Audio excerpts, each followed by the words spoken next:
I would like to take a few minutes to explain to you something which is very crucial, very significant, and very important in the context of modern day personal development and human awakening. And what I will discuss is very important for those who are considering or will join this 7-day retreat where we will train you and we will let you practice on this new mechanism which I am explaining here. This is about human mind. Now, think of an iceberg. What is an iceberg? A chunk of vast piece of ice which is floating in the water. Now, when you bring any ice and let it float in the water, it will behave like an iceberg. Look at that ice. Is it only the top part of the ice which is not submerged, which is floating, which is visible above the water, is the ice? Or is it the ice which is submerged and invisible? That is the ice. Neither. The whole ice is the ice. Like iceberg is not about only the visible part of the ice, it is about the whole ice. If the Titanic could see the whole ice, it will not be crashed. Titanic was seeing only the upper part of the ice which was floating in the water, and it's a vast, vast ship, so it didn't care. But when it strikes, it is completely dusted, ruined. Similarly, there is a risk of considering subconscious mind is the source of all the magic. And this philosophy has been the Newtonian philosophy and which has ruled the world for many years. And the power of subconscious mind is a concept which has totally prevailed with inadequate understanding. I'm not saying the author who wrote the book had inadequate understanding, but the perception which we have drawn from the book gives a very mythical connotation, mythical perception, right? So kindly replicate the idea of that ice here.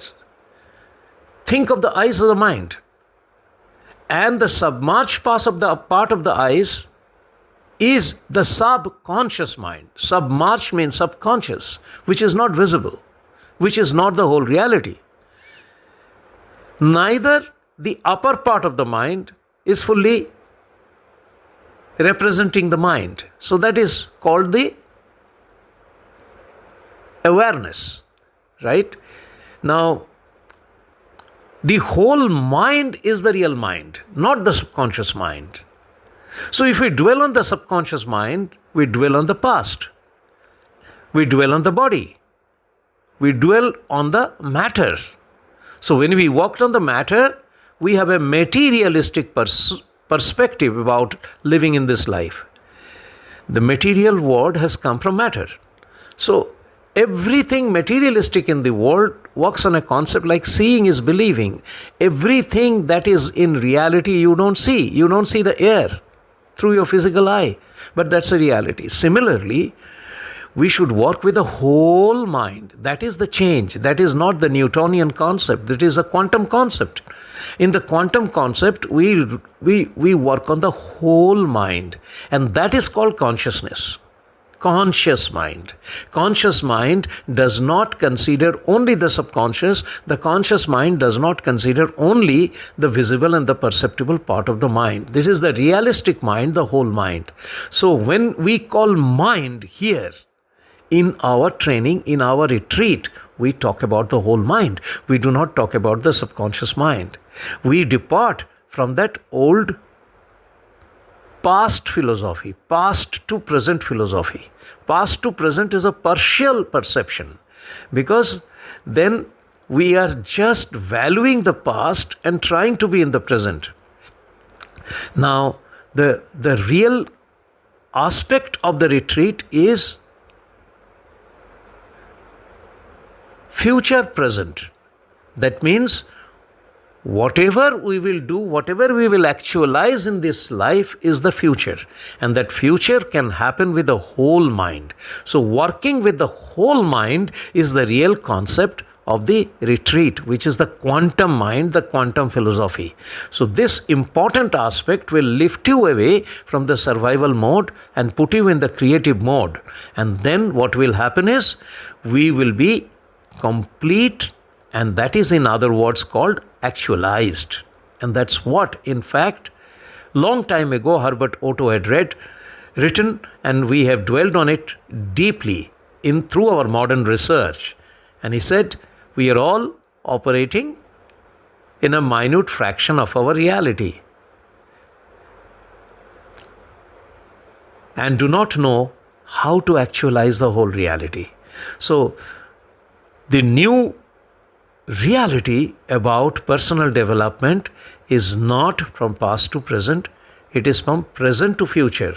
So that reality will allow us to actualize ourselves, to visualize what we really want from life, and to achieve that, and to be entitled to achieve that. And when we attain that full mind, then there will be no difference about our desire and dream. Then it will become a vision. Vision is a more objective phenomenon. Dream is a very subjective phenomenon, and desire is a subjective phenomenon. These are perceptible realities. But the reality is a vision. And when we attain the full mind, when we operate through the full mind, then we attain the vision. When we attain the vision, there is no doubt. That doubt element completely vanishes. And then whatever we desire happens to be a reality, and we shall be thankful for achieving them much before that event happens in our life. So this is something which I wanted to share, and all the processes, we call it via vertical integrated attunement. So when we attune ourselves vertically is a word which is not very commonly used, but it comes from the vortex.